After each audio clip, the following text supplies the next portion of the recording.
बहार है आनंद की फुहार है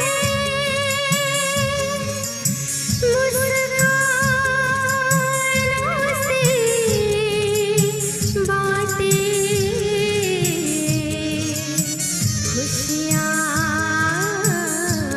पार है उनकी महिमा जग में न्यारी वो दादी हमारी मीठी माँ हमारी जिन्हें पूज दुनिया जिन्हें मान दुनिया वो दादी हमारी मीठी माँ हमारी वो दादी हमारी मीठी माँ हमारी।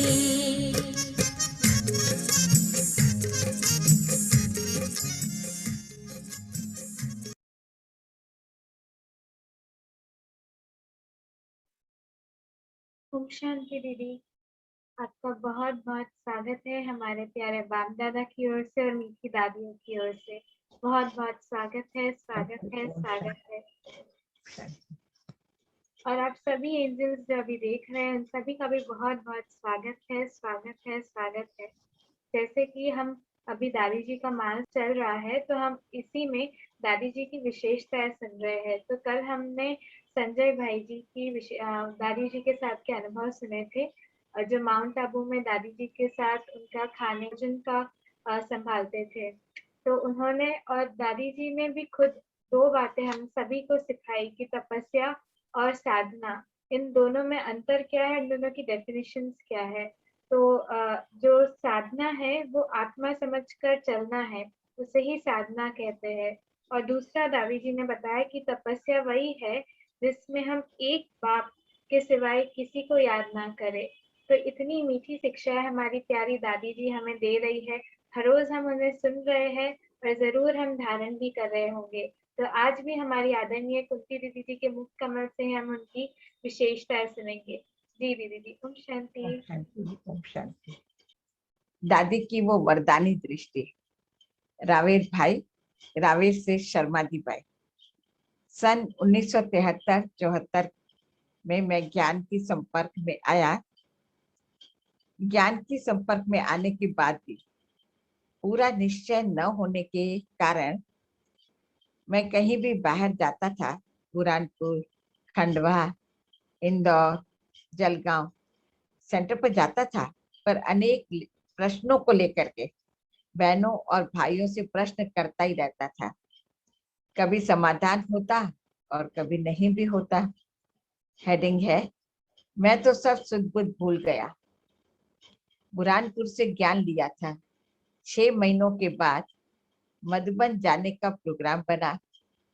मधुबन में जब पहली बार दादी जी से मिला तो उनकी पहली ही दृष्टि इतनी स्नेह भरी और शक्तिशाली थी कि मैं सुध बुध भूल गया। स्नेह में ऐसा बंध गया कि जैसे भी दादी कहे, जो भी कहे वही मैं करूं। दादी की इच्छा, दादी का बोल मैं टाल नहीं सकता था। दादी जी से भी 1-2 प्रश्न पूछे थे और पूर्ण समाधान मिला था। वापिस आ जाने पर प्रश्नोत्तर कम हो गए, फिर भी अपनी मनमत ही ज्यादा चलते थे। बुरहानपुर सेंटर पे मुरली मिलती थी, सो रोज सुबह जैसे पंडित कथा करते हैं वैसे मैं भी सब लौकिक परिवार तथा आस पास पड़ोस वालों को बिठा करके मुरली सुनाता था। हेडिंग है, दादी जी ने कहा वो मैंने किया। दादी से मिलने के बाद सब समाचार सहित दादी को पत्र लिखे। दादी ने सूचना दी कि पहले बुरहानपुर सेवा केंद्र पर जाकर सुबह का क्लास करो, कम से कम 2 महीने सेंटर पर क्लास करो। उस मुताबिक 2 महीने बुरहानपुर रोज क्लास करने गया। हमारा गांव रावे बुरहानपुर से 25 किलोमीटर दूर। दादी की बात टाल नहीं सकता था। मुझे याद है 14 दिन में मैंने दादी को 16 पत्र लिखे थे। हर छोटी बड़ी बात दादी को लिखता और दादी से गाइडेंस लेता। 2 महीने के बाद रावेर में क्लास शुरू की। फिर कभी बीच बीच में बुरहानपुर से बहनें भी क्लास कराने आती थी। हेडिंग है, दादी जी मेरा नमस्कार पंडित जी कह करके स्वागत करते थे। बहनों को भी सभी बातें में मानता नहीं था। कोई मानता तो कोई नहीं मानता। स्नेह तो था पर पुराने पंडिताई के संस्कार छूटे नहीं थे। दादी को सब पत्र द्वारा यह समक्ष बता देता था। मधुबन जब भी जाता था तो दादी नमस्कार पंडित जी कह करके स्वागत करती थी। उन दिनों क्लास हिस्ट्री हॉल में होती थी। वहां अनुभव सुनाने जब संदली पर बैठता था तो दादी जी पूछती थी, रामायण कैसे पढ़ते हैं, हनुमान चालीसा सुनाओ। ऐसे ही चिट चट होती थी। दादी से मिलने या अव्यक्त बाप दादा से मिलने साल में 2-3 बार जाता था। कुछ समय के बाद बुरहानपुर से सुधा बहन जब मधुबन गई तो दादी जी ने उन्हें कहा कि तुम एक मेला करो। सुधा दीदी ने कहा जी दादी। जब दीदी वापस आई तो मधुबन के समाचार के साथ उन्होंने मेला करने की बात भी निकाली। मुझे यह तो पता नहीं था कि दादी जी की प्रेरणा है। मैंने 2 मेले, एक दिल्ली का तथा एक कलकत्ते का देखा था। मेले में कितनी व्यवस्था करनी पड़ती है, कितनी जगह ढूंढनी पड़ती है, ये सब सोचकर मैंने मना किया कि हम तो मेला नहीं कर सकते हैं। हेडिंग है, सुधा दीदी मुझे दादी जी के पास ले गई। दीदी को मालूम था कि मेरा जिद्दी संस्कार है, ये मेरे कहने से मानने वाला नहीं है। तो 5-10 दिन के बाद उन्होंने मुझसे मधुबन चलने की बात की। मधुबन जाने की तो मैं राह देखता था, सो तुरंत तैयार हो गया। हम मधुबन आ गए। जब मधुबन दादी जी से मिले तो मेले का विषय निकला। मैं भी अपनी तरफ से एक पत्र में 13-14 पॉइंट लिख करके गया था कि मेला क्यों नहीं हो सकता। सो वो पत्र मैंने दादी जी को दिया। हेडिंग है, दादी जी ने दृष्टि दी और मैं इस दुनिया से गायब हो गया।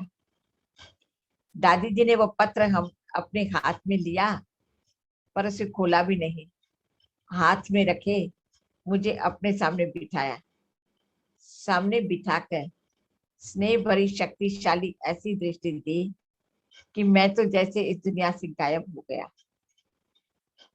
5-6 मिनट तक दादी दृष्टि देती रही। वातावरण एकदम स्तब्ध। जब दृष्टि पूरी हुई तो दादी जी ने मेले के बारे में तो कुछ नहीं बोला, पर दीदी से कहा, सुधा शर्मा भाई सरीखा भाई तुझे नहीं मिलेगा। मुझे कहा, शर्मा भाई सुधा बहन सरीखी बहन तुम्हें नहीं मिलेगी। इस घटना के बाद मेले के विषय में मेरे जो नेगेटिव विचार थे सब समाप्त हो गए और मेला करने से कितनी कैसी अच्छी सेवा होगी ये विचार चलने लगे। पंडिताई के संस्कार वश अपनी बात पर ही अड़ा रहा था। वे सब गलतियां महसूस होने लगी। अस्तु, मधुबन से हम वापस आए। आने के बाद भुसावल क्लास में जब मधुबन का अनुभव सुनाने दीदी ने संदली पर बिठाया तो मैंने मेले के बारे में क्लास कराई और मेला करना क्यों अति आवश्यक है, इससे कितनी सेवा होगी, कितना फायदा होगा, यही क्लास हुई। रावेर, बुरहानपुर, भुसावल सभी जगह मेला करने और सभी भाइयों को मेले के प्रति समाचार देने दीदी ने मुझे ही भेजा। हेडिंग है, दादी जी ने मेरे में पूरा परिवर्तन ला दिया। मैं अपने स्वयं के पुरुषार्थ से देहभान के, पंडिताई के, बुद्धि चातुर्य के भान को छोड़ नहीं पा रहा था। दादी जी ने अपनी शक्ति से मेरा वो संस्कार 5-6 मिनट की दृष्टि से ही मिटा दिया। वो वरदानी दृष्टि जब भी मुझे याद आती है तो मैं शांत चित्त हो जाता हूँ। दादी की वरदानी दृष्टि से तथा दीदी का वरद हस्त पाकर हम ऐसी हिम्मत, उमंग, उत्साह से काम में लगे कि बड़े प्यार से भूसावल का मेला संपन्न हुआ और उसमें आनंद भी आया। ऐसी थी दादी जी की वरदानी दृष्टि। अब दादी स्वयं क्या कहते, सत्यता से कमाना ही राइट है, झूठ में हाथ नहीं डालो, नहीं तो ज्ञान की बदनामी हो जाएगी। 5-10% अगर मेहनत कर लेते तो वह राइट है, अगर लोग बस ज्यादा लेते हो तो वह रॉन्ग है। माना सच्चाई से कमाया हुआ धन ही सेवा कर सकता है। दूसरी बात, झूठ बोलना रॉन्ग है, सत्य भी युक्ति से बोलना चाहिए। काने को सीधा कहो कि तुम काना हो तो उसे खराब लगेगा, तो बात करने की भी युक्ति चाहिए।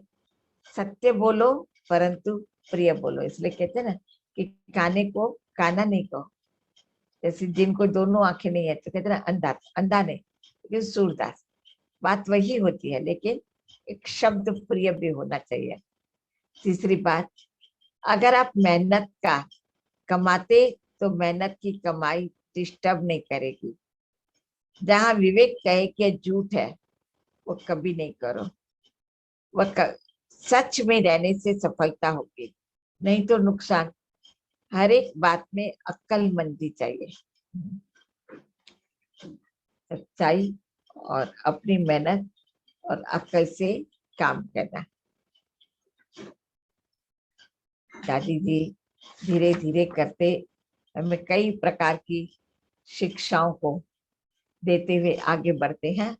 अब है जीवन के अंतिम क्षणों तक सारे विश्व को दादी जी ने अपने कर्मों से आध्यात्मिक शिक्षा प्रदान की।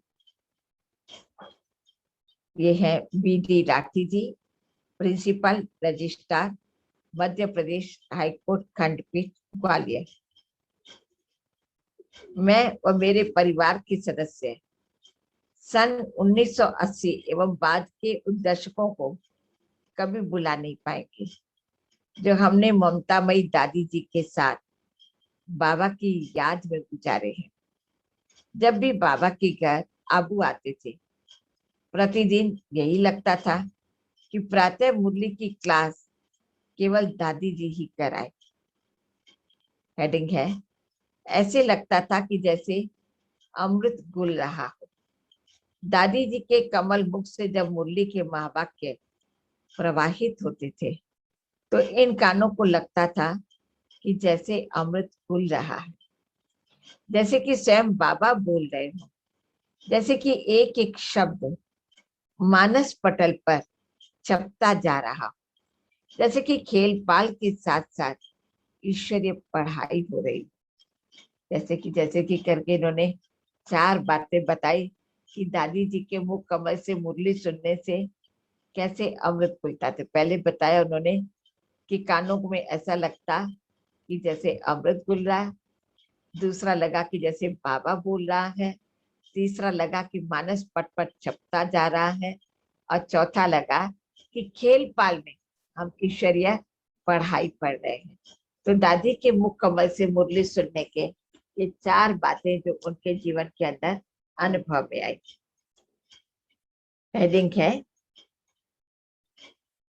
उनकी मुस्कुराहट भरी, मीठी और ज्ञानमयी थी। दादी की मुस्कुराहट मीठी थी और ज्ञानमयी थी। दादी जी बड़े ही सरल स्वभाव के थे, मीठे जुबान से हमेशा दुलार देते हुए अथॉरिटी के रूप में बातचीत करते थे।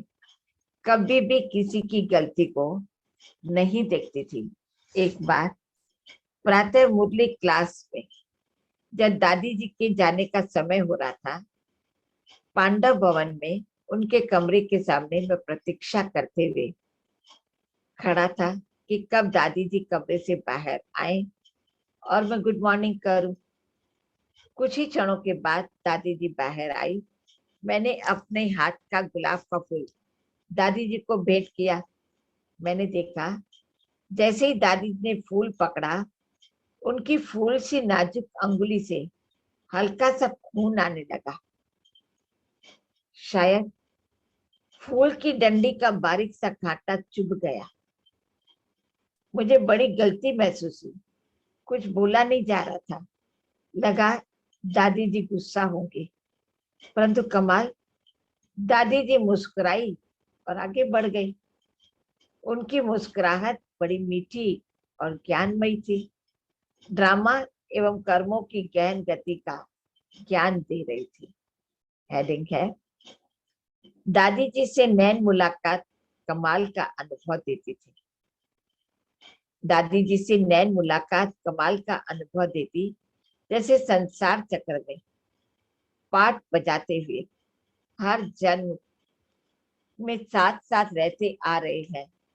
एक बार मुरली की क्लास में दादी जी ने ओम शांति भवन के मंच पर बुलाया एवं ब्राह्मणों की क्लास में कहा, तुम्हारा नाम भगवान दास नहीं बल्कि भगवान लाल। अनुभव हुआ जैसे कि मुझसे ज्यादा दादी जी को अनुभव हो रहा है कि मैं भगवान का भक्त नहीं बल्कि बच्चा हूँ। साकार में भी बाबा थे, तो बाबा भी किसी को किसका नाम जैसे दास शब्द पीछे आता ना, तो बाबा कहते ये दास नहीं है। जैसे बाबा किसी का नाम लाल तो किसी का नाम नाथ ऐसे कर देते, और किसी का नाम शेख। हमारे पास भी जब हमें छोटे थे ज्ञान में थे, तब एक भाई का नाम था चरण दास। तो बाबा ने उनको कहा चरण दास नहीं, ये तो चरण शेर है, तो चरण शेर नाम रख दिया। तो हम लोग तो, हमको पता नहीं था कि साकार बाबा ने इनका नाम, तो हम लोग बचपन से इसी नाम से जानते थे, चरण शेर। चरण शेर भाई आए, कभी बोले कौन आया, तो चरण शेर भाई आए, क्योंकि हमको पता ही नहीं था कि इनका दास नाम था। तब फिर एक बार उन्होंने अपने अनुभव में बताया था कि कैसे बाबा कहता कि मैं तो तुम बच्चों को दासपन से मुक्त करने आया हूं, तो तुम दास नहीं हो। दास वो उदास भी हो सकता है, लेकिन तुम तो दास बने से ही मुक्त हो, तो उदास कैसे होगे। इसलिए बाबा ने चरण शेर नाम रखा। ऐसे ये भाई ने भी बताया कि दादी ने मेरा नाम भगवान दास के बजाय भगवान लाल रखा। हेडिंग है, दादी जी का प्रशासन का तरीका अपने आप में एक बड़ा आश्चर्य है। दादी जी का प्रशासन करने का तरीका कमाल का था। वे कभी भी किसी की ना तो गलती बताती और ना ही कभी किसी को डांटती थी। हमेशा स्नेह व प्यार के साथ सारे इंस्टीट्यूट का वर्ल्ड वाइड प्रशासन करती थी, जो अपने आप में एक बहुत ही बड़ा आश्चर्य है। हेडिंग है, मैं तो दादी जी को आज भी फॉलो करता हूँ। मैं हमेशा दादी जी को आज भी फॉलो करता हूँ।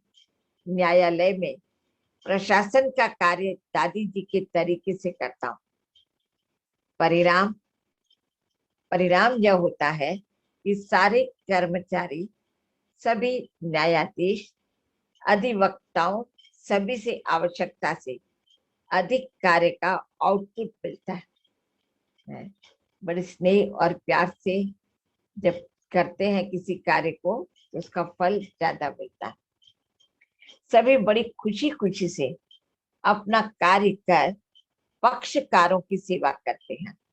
भ्रष्टाचार के रास्ते पर जाने की सोचते भी नहीं है। ये केवल दादी जी की प्रशासन फिलॉसफी का कमाल है। हेडिंग है, रचना इतनी सुंदर है तो रचनाकार कितना सुंदर होगा। पिताश्री ब्रह्मा बाबा को प्रत्यक्ष देखने का अवसर नहीं मिला, परंतु दादी जी को देखने से लगता था कि दादी जी ऐसी मीठी है तो बाबा क्या कमाल होगा। दादी जी ने जीवन के अंतिम क्षणों तक न केवल हमें बल्कि सारे विश्व को अपने कर्मों से बड़ी आध्यात्मिक शिक्षा प्रदान की।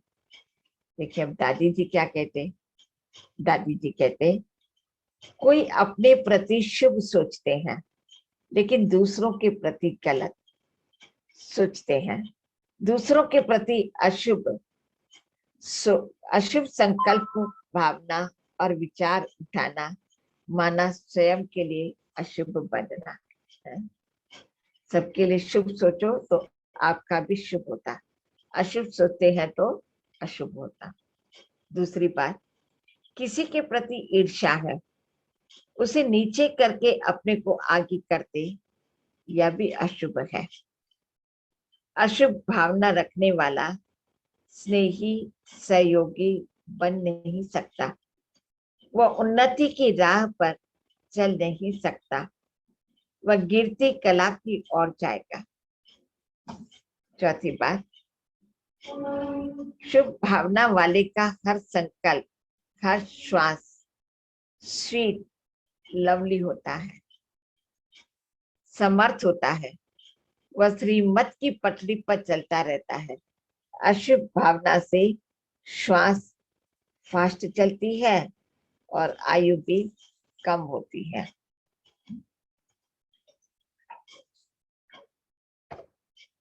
आगे है दादी प्रकाश मणि, अद्भुत विलक्षण व्यक्तित्व। ये डॉक्टर MC नाहटा, कंचन बाग, इंदौर से है। मैं ब्रह्मा कुमारी संस्था से लगभग 15 वर्षों से निकटता से जुड़ा और समय समय पर आयोजित कार्यक्रमों तथा गतिविधियों से सक्रियता से भाग लेता हूँ। इसी तारतम्य में माउंट आबू स्थित मुख्यालय पर जाने का अनेक यादगार अवसर मुझे प्राप्त हुआ। सन 2004-05 में आयोजित अंतरराष्ट्रीय सम्मेलन के अवसर पर इंदौर जोन के प्रतिनिधि के रूप में सम्मिलित होने का अवसर विशेष महत्व रखता है, क्योंकि इस अवसर पर मुझे श्रद्धेय दादी प्रकाश मणि जी के दर्शन तथा भेंट करने का अवसर प्राप्त हुआ, जिसके लिए मैं भाग्यशाली हूँ। हेडिंग है, दादी जी को देख मुझे ऐसा लगा वे गुणवान ज्योतिषी तथा अनुभवी फेस रीडर भी हैं। गुणवान ज्योतिषी, अनुभवी और तीसरा फेस रीडर भी है। दादी जी से मिलने का ये मेरा प्रथम अवसर था। उनसे मिलने तथा सामान्य चर्चा ने भी मुझे अनेक आकर्षण तथा प्रभावी व्यक्तित्व का न केवल एहसास कराया वरन प्रभावित भी किया। परिणाम स्वरूप उनके प्रति आदर में अत्यधिक वृद्धि हुई। उनकी सामान्य बात से करुणा, दया, स्नेह, प्रेम, सेवा, समर्पण की भावना स्पष्ट रूप से दिखाई देती थी। आश्चर्य तो मुझे तब हुआ जब उनसे भेंट के समय पर पाया कि उन्हें मेरे और मेरे परिवार तथा कार्यों की पूरी जानकारी थी। एक समय तो ऐसा लगा कोई गुणवान ज्योतिषी तथा अनुभवी तथा फेस रीडर भी है। इस असाधारण भेंट में मैंने अनुभव किया कि दादी जी एक दिव्य मूर्ति भी है, देवी रूप भी है, करुणा सागर भी है और सादगी में सुंदरता का अद्भुत उदाहरण होकर सत्यता के अत्यधिक निकट भी है। हेडिंग है, मैं तो धन्य हूँ जो उनकी शिक्षाएं सुनी। इस भेंट में दादी जी ने सामान्य दिखने वाली किंतु अत्यधिक महत्वपूर्ण बातें कही। दादी जी ने कहा, इच्छा अच्छा बनने नहीं देती, इसलिए इच्छा मात्रम अविद्या बने। उन्होंने वर्तमान में मानवीय जीवन में आई हुई ईर्ष्या तथा प्रतिस्पर्धा जैसी विषमता की चर्चा करते हुए कहा कि प्रत्येक भाई बहन को इनसे दूर रहना चाहिए, माना ईर्ष्या से दूर रहना चाहिए। इसे बाबा का संदेश मानकर अमल करने से पूरी मानव जाति की भलाई होगी। उन्होंने मुझे प्रेरणा देते हुए कहा कि जिन मानवीय सेवा कार्यों में संलग्न हो उन्हें सतत रखना और उनके साथ बाबा को भी याद करना। उन्होंने राज्यों के महत्व तथा उपयोगिता के बारे में भी समझाया, जो मैं कभी भूल नहीं सकता। उन्होंने अनेक बातें कही। सामान्य रूप से व्यक्ति अपने गुणों तथा विशेषताओं के कारण अभिमानी हो जाता है। इससे दूर रहने की उन्होंने सलाह दी। उनका कहना था, गुण और विशेषता प्रभु प्रसाद है, इन पर गर्व कर सकते हो, अभिमान नहीं है। गुण और विशेषता ये दो चीजें प्रभु प्रसाद है, इसलिए इस पर गर्व कर सकते हो, परंतु अभिमान नहीं। किसी की बात पर घमंड करना सर्वदा अनुचित तथा घातक है। मुख्यालय पर इस भेंट के पश्चात दादी जी से मिलने के अनेक अवसर मुझे मिले। प्रत्येक बार एक नई तथा अनुकरणीय दिशा मुझे मिली, जिसका यथासंभव पालन कर लाभान्वित होने का प्रयास मैं सतत करता रहा। हेडिंग है, दादी जी का आशीर्वाद पाकर मैं अपने आप को भाग्यशाली मानता हूँ। इस अविस्मरणीय यात्रा की समय 20,000 से अधिक क्षमता वाले सभागृह में आयोजित समारोह में अग्रिम पंक्ति में बैठकर सम्मिलित होने का अवसर भी मुझे मिला, जिसे मैं दादी जी के आशीर्वाद का ही परिणाम मानता हूँ। उस समारोह की अनुशासित भव्यता का अनुमान लगाना सहज नहीं है। यह उनके श्रेष्ठतम आदर्श, सफल परिश्रम का, प्रशासन का द्योतक है। ऐसी परम आदरणीय दादी जी का आशीर्वाद पाकर मैं अपने आप को भाग्यशाली मानता हूँ। मैं उन्हें सादर नमन करता हूँ और उनके द्वारा बताए गए मार्ग पर चलने के लिए आश्वस्त हूँ। मुझे पूरा विश्वास है कि यदि पूरा मानव समाज उनके द्वारा बताए गए मार्ग पर अग्रसर हो, उनके उपदेशों का पालन करे, तो आवश्यक रूप से विश्व शांति स्थापित हो सकती है, जैसा कि दादी जी चाहती थी। अब दादी जी क्या कहते हैं, हम आत्माएं आपस में भाई भाई हैं। भाई भाई माना प्यार, पवित्र वृत्ति। भाई भाई माना शुभ भावना, सच्चा संबंध। भाई भाई माना आपस में शुद्ध व्यवहार, निस्वार्थ स्नेह। दूसरा, हम आत्माओं को सब प्रकार के वाइब्रेशन से मुक्त अर्थात प्योर होना है। अंदर प्योरिटी की भावनाएं वृत्ति से लेकर कर्म तक होने चाहिए। दादी का विशेष विषय प्योरिटी। हमारी अंदर की भावनाएं, आत्मा के वाइब्रेशंस, वो प्योरिटी। क्योंकि दादी कहती प्योरिटी हमारी सिर्फ वृत्ति में नहीं, लेकिन हमारे कर्म तक प्योरिटी होनी चाहिए। तो आज इतना ही सुनते हैं, आगे कल सुनेंगे। बहुत अच्छी अच्छी बातें हैं जो कई भाई बहनों ने हम सभी के समक्ष रखी हैं। ओम शांति। ओम शांति दीदी। ओम शांति। आपका बहुत बहुत धन्यवाद। आपने इतनी अच्छी अच्छी विशेषताएं बताई। उसमें से मुझे जो एक बहुत अच्छी लगी वो है कि गुण एंड विशेषता हमारा प्रभु प्रसाद है। इस पे हमें गर्व करना चाहिए, अभिमान नहीं करना चाहिए। तो ये इतनी मीठी मीठी शिक्षाएं जो हमें दादी जी दे रहे हैं वो जरूर धारण करनी चाहिए, और जरूर हम सभी धारण भी कर ही रहे होंगे। तो चलिए हम बाबा की याद में बैठते हैं।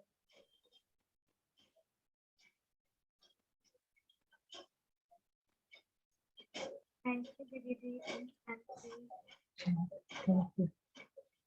गुड नाइट दीदी। हम वापस कल मिलेंगे 8 बजे पावर प्रकाश चैनल पे। तब तक Om Shanti. Night. Good night.